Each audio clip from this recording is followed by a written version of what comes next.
Je vous présente aujourd'hui l'oracle des murmures des vents de Sylvie Lavoie.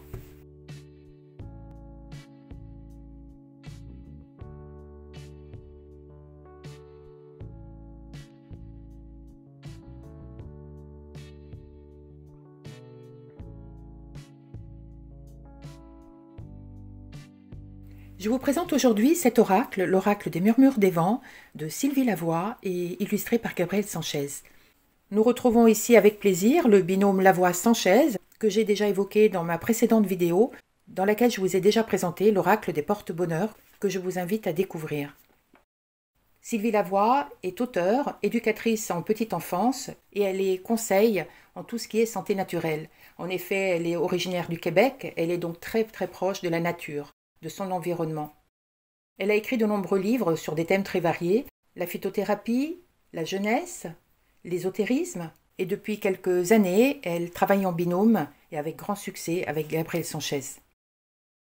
Gabriel Sanchez, qui est médium depuis l'enfance, il est passionné par les arts divinatoires et l'ésotérisme qu'il pratique depuis longtemps. Il a créé lui-même de nombreux oracles, dont le Béline que j'ai présenté dans une précédente vidéo et que vous pouvez également découvrir en cliquant là-dessus. Les cartes se trouvent dans un coffret de belle qualité qui était aux éditions Vega. Il y a également un pochon, un petit pochon rouge. Le livret fait une centaine de pages. Les cartes sont représentées en grand format, ce qui est très joli.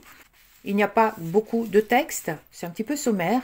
Il y a le numéro de la carte, le nom, le murmure des vents, la signification et le conseil des vents. Au tout début, il y a l'explication et la présentation des cartes. Il y en a 36. On nous donne également un exemple de tirage. Il y a le tirage du vent du matin ou du soir, le tirage du vent du large, le tirage du vent accompagnateur, le tirage des vents de la roue de médecine, le tirage des saisons que je vous proposerai de faire en fin de vidéo, le tirage des animaux totems et le tirage du totem minéral, ainsi qu'un tirage simple. Découvrons maintenant les cartes. Elles sont de grand format, le format classique d'un oracle, avec des bords dorés. Les cartes sont mates, comme je les aime, assez épaisses, très agréables. Au dos, il y a une sorte d'étoile des vents, très radieuse, très lumineuse, aux couleurs flash. Nous voyons un numéro ainsi qu'un nom qui qualifie la carte. Les noms et les numéros des cartes sont très discrets. Vous pouvez donc laisser libre cours à votre intuition plutôt que faire référence tout de suite aux noms qui sont affichés, qui peuvent d'ailleurs ne pas vous parler forcément. Peut-être allez-vous être plutôt sensible à l'image, à l'ambiance, à l'atmosphère, plutôt qu'au nom qui est évoqué avec la carte. Les dessins sont toujours aussi jolis, même si en toute franchise, ce n'est pas forcément mon jeu préféré. Il y a des images très jolies, mais il y a toutes celles dans lesquelles on retrouve un visage qui me gêne un petit peu parce que ça donne cette impression de collage. Je suis moins attirée, moins inspirée par ce genre d'image. En revanche, il y en a qui sont très jolies. Celle-ci, par exemple. Celle-ci. Ou celle-ci, la 28. D'ailleurs, je n'aurais peut-être pas nommé cette carte empêchement. Pour moi, cette idée de temps qui passe, de lenteur, n'est pas reliée forcément à un blocage, à un obstacle. Elle serait plutôt liée à cette notion de patience et de temps qui passe. Nous allons découvrir ensemble ce que le livre nous dit à ce sujet. Attendant à la gare le train en retard, l'amoureux soupire retenant son désir. Il faudra s'armer de patience, des contretemps influenceront la concrétisation d'une manifestation. Cette carte ne signifie pas l'échec, mais plutôt que tout vient à point à qui sait attendre.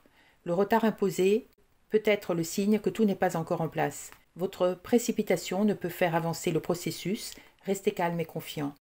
Le conseil du vent, c'est la patience. Cela rejoint tout à fait ce que je vous disais tout à l'heure. Donc finalement, peut-être ici, le terme empêchement n'est pas forcément celui que j'aurais attribué à la carte. Avant de procéder à l'exemple du tirage que je vous propose, je vous laisse découvrir quelques-unes des cartes à l'écran.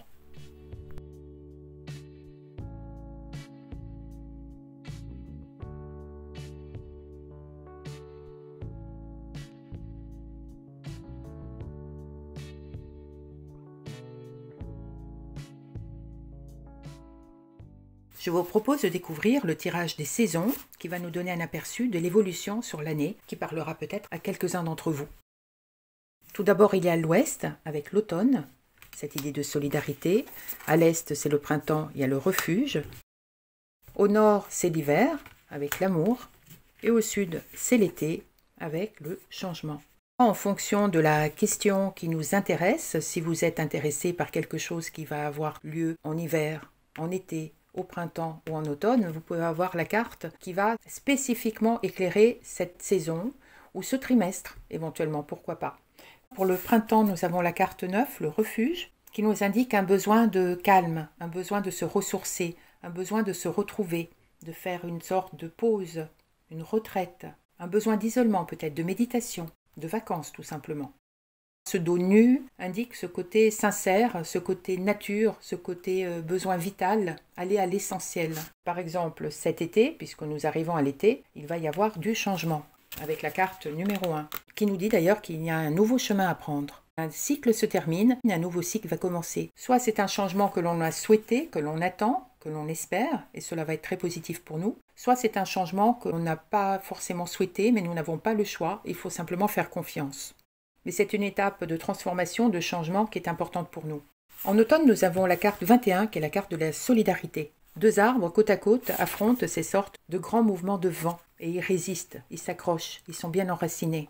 Et la solidarité indique cette idée de coup de main qui nous serait bénéfique, qui nous serait profitable. On a besoin de protection, on a besoin de soutien, on a besoin peut-être de conseils. Alors soit nous allons avoir des personnes dans notre entourage qui vont nous aider, nous épauler, soit nous devons écouter notre intuition, les conseils qui viennent de l'au-delà. En hiver, nous avons la carte 36, la carte de l'amour, la dernière carte du jeu. Tout sera transformé par la lumière de l'amour. Vous allez éprouver un amour, un bonheur intense.